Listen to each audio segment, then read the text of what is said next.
नमस्कार आप सभी को। आज गुरुकुल लाइव में आपका स्वागत है। जैसा कि हमने पिछले लेक्चर के दौरान राजनीतिक सिद्धांत को समझने के उपरांत परंपरागत राजनीतिक सिद्धांत की व्याख्या की थी, और आज के इस लाइव लेक्चर में परंपरागत राजनीतिक सिद्धांत के उपरांत हम आधुनिक राजनीतिक सिद्धांत के विकास या आधुनिक राजनीतिक सिद्धांत की विशेषताओं और इसका विकास किस प्रकार हुआ उस पर चर्चा करना चाहेंगे। देखिए, आधुनिक राजनीतिक सिद्धांत के विकास में जो महत्वपूर्ण योगदान है वो विशेष रूप से सेकेंड वर्ल्ड वॉर के बाद हमें देखने को मिला।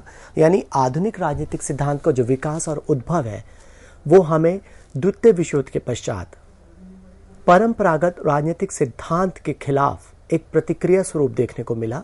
आधुनिक राजनीतिक सिद्धांत के जितने भी विचारक हैं उन सभी का कहना है कि देखिए, परंपरागत राजनीतिक सिद्धांत चूंकि इतिहास पर आधारित है, उसमें वैज्ञानिकता का अभाव है, उसका सत्यापन नहीं किया जा सकता, वह मूल्यों पर आधारित है।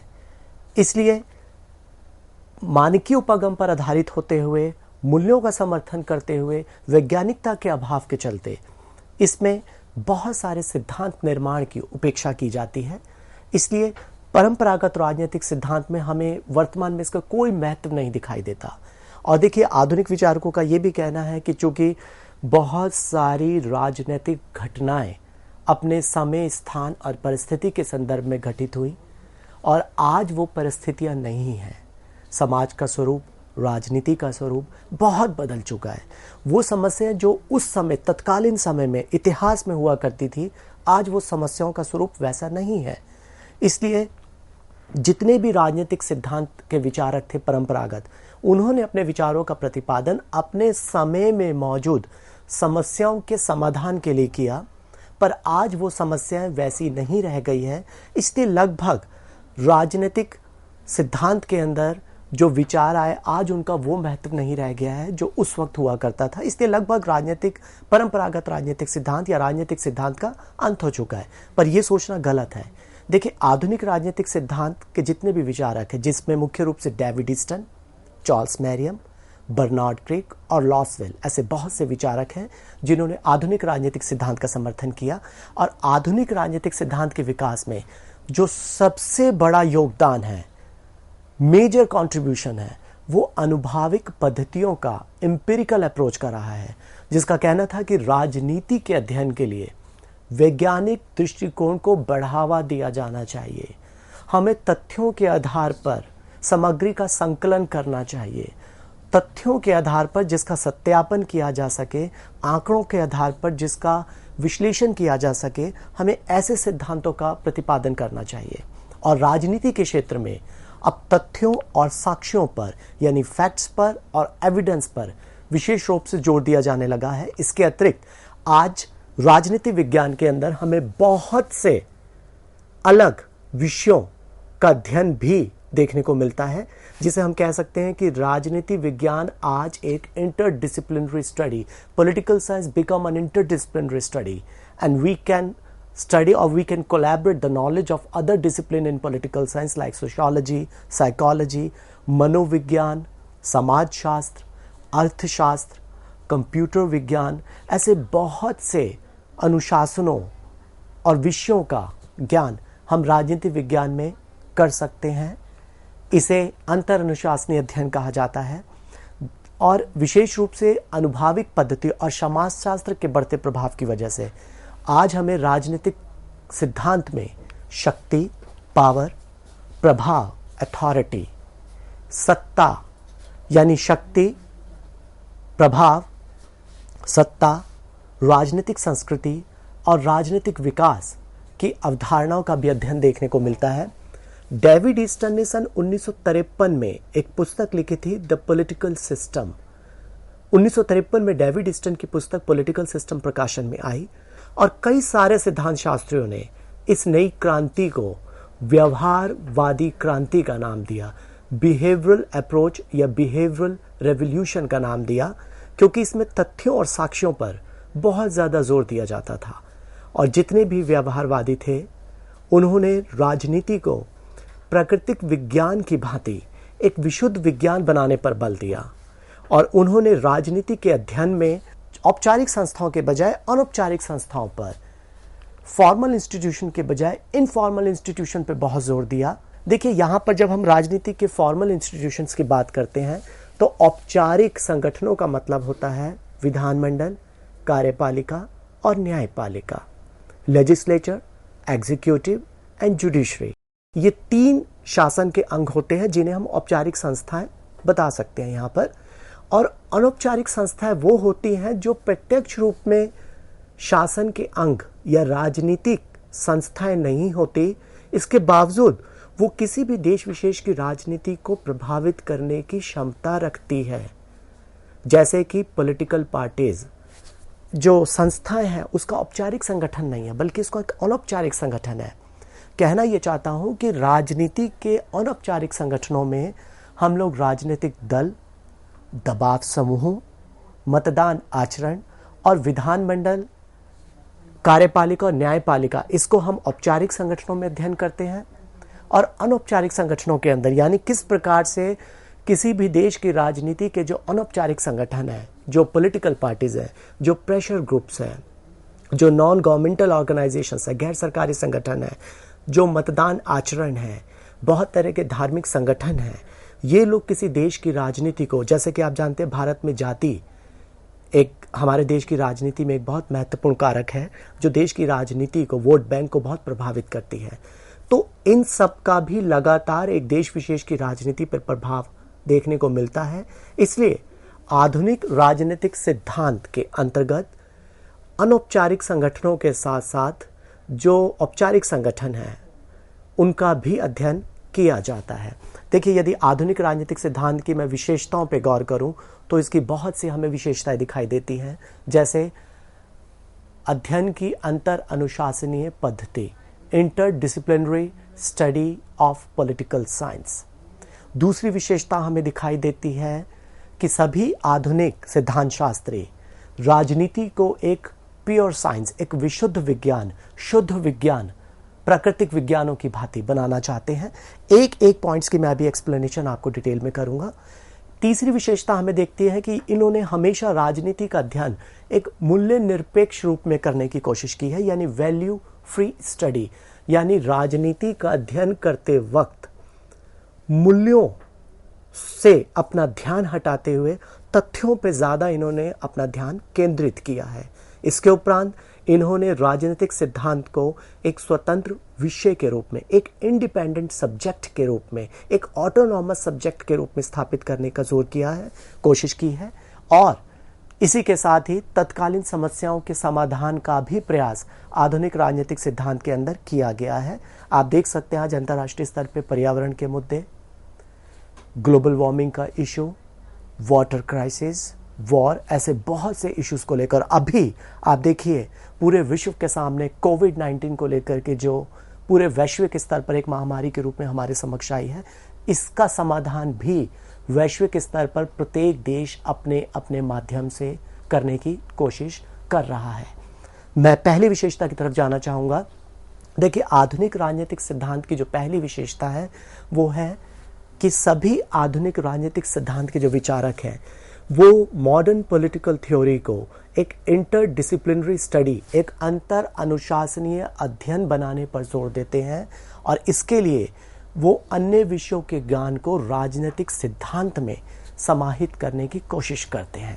देखिए, आज आधुनिक राजनीतिक विज्ञान में हमें सोशियोलॉजी, समाजशास्त्र, अर्थशास्त्र, इकोनॉमिक्स, मनोविज्ञान, साइकोलॉजी के मॉडर्न्स को भी ग्रहण करने वाले विद्वानों में बहुत से विद्वान देखने को मिलते हैं।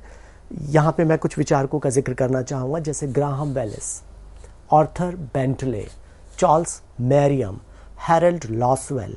इन्होंने मॉडर्न पॉलिटिकल थ्योरी में, आधुनिक राजनीतिक सिद्धांत में अन्य विषयों के ज्ञान को भी समाहित और उनसे मदद लेने की कोशिश की है।